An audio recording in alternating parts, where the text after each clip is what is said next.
राधे हरे कृष्णा राधे राधे। गीता के 6ठे अध्याय का दूसरा पाठ स्मरण कर रहा हूँ, आप ध्यान से सुने।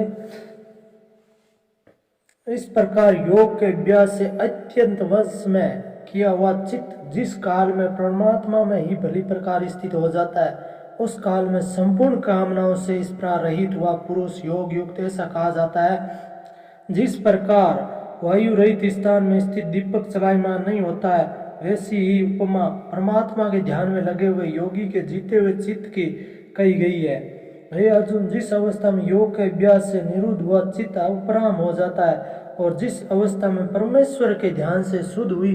सूक्ष्म बुद्धि द्वारा परमात्मा को साक्षात करता हुआ सच्चिदानंद घन परमात्मा में ही संतुष्ट होता है तथा इंद्रियों से अतीत केवल शुद्ध हुई सूक्ष्म बुद्धि द्वारा ग्रहण करने योग्य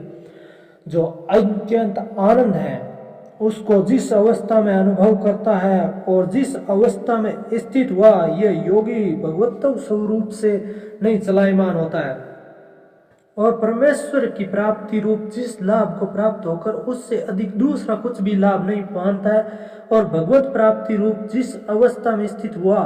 योगी बड़े भारी दुख से भी चलायमान नहीं होता है। जो दुख रूप संसार के संयोग से रहित है तथा जिसका नाम योग है, उसको जानना चाहिए। वह योग न उकताए हुए चित्त से अर्थात तत्पर हुए चित्त से निश्चित पूर्वक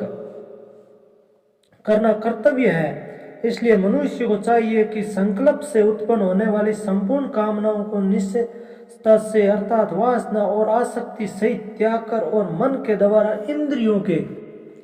समुदाय को सब ओर से ही अच्छी प्रकार वश में करके कर्म से अभ्यास करता हुआ उपरामता को प्राप्त हुए तथा धैर्य युक्त बुद्धि द्वारा मन को परमात्मा में स्थित करके परमात्मा के सिवा कुछ भी चिंतन ना करे। परंतु जिसका मन वश में नहीं हुआ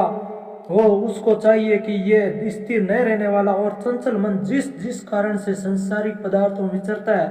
उससे रोककर बारंबार परमात्मा में ही निरोध करे। क्यों, जिसका मन अच्छी प्रकार शांत है और जो पाप से रहित है और जिसका रजोगुण शांत हो गया है, ऐसे इस सच्चिदानंद घन ब्रह्म के साथ एक ही भाव हुए योगी को अति उत्तम आनंद प्राप्त होता है। वह पाप रहित योगी इस प्रकार निरंतर आत्मा को परमात्मा में लगाता हुआ सुख पूर्वक परमात्मा की प्राप्ति रूप अनंत आनंद को अनुभव करता है। हे अर्जुन, सर्वव्यापी अनंत चेतन में एक ही भाव से स्थित रूप योग से युक्त हुए आत्मा वाला तथा सब में समभाव से देखने वाला योगी आत्मा को संपूर्ण भूतों में परप में जल के सदृश व्यापक देखता है और संपूर्ण भूतों को आत्मा में देखता है। अतः जैसे स्वप्न से जगा हुआ पुरुष स्वप्न के संसार को अपने अंतर्गत संकल्प के आधार देखता है, वैसे ही वह पुरुष संपूर्ण भूतों को अपने सर्वव्यापी अनंत चेतन आत्मा के अंतर्गत संकल्प के आधार देखता है। जो पुरुष संपूर्ण भूतों में सबके आत्म रूप मुझ वासुदेव को ही व्यापक देखता है और संपूर्ण भूतों को मुझ वासुदेव के अंतर्गत देखता है, उसके लिए मैं सदृश्य नहीं होता हूँ और वह मेरे लिए अदृश्य नहीं होता है, क्योंकि वह मेरे में एक ही भाव से स्थित है। इस प्रकार जो पुरुष एक ही भाव से स्थित हुआ संपूर्ण भूतों में आत्म रूप से स्थित मुझ सच्चिदानंद घन वासुदेव को भजता है, वह योगी सब प्रकार से बरता हुआ भी मेरे में ही बरतता है, क्योंकि उसके अनुभव में मेरे सिवा अन्य कुछ है ही नहीं। हे अर्जुन, जो योगी अपनी सदृश्यता संपूर्ण भूतों में सम देखता है और सुख अथवा दुख को भी सब में सम देखता है, वह योगी परम श्रेष्ठ माना गया है। राधे राधे, हरे कृष्णा। हमारे गीता ज्ञान यूट्यूब चैनल को आप सब्सक्राइब, लाइक, शेयर जरूर करें। श्री हरे कृष्णा कृष्ण।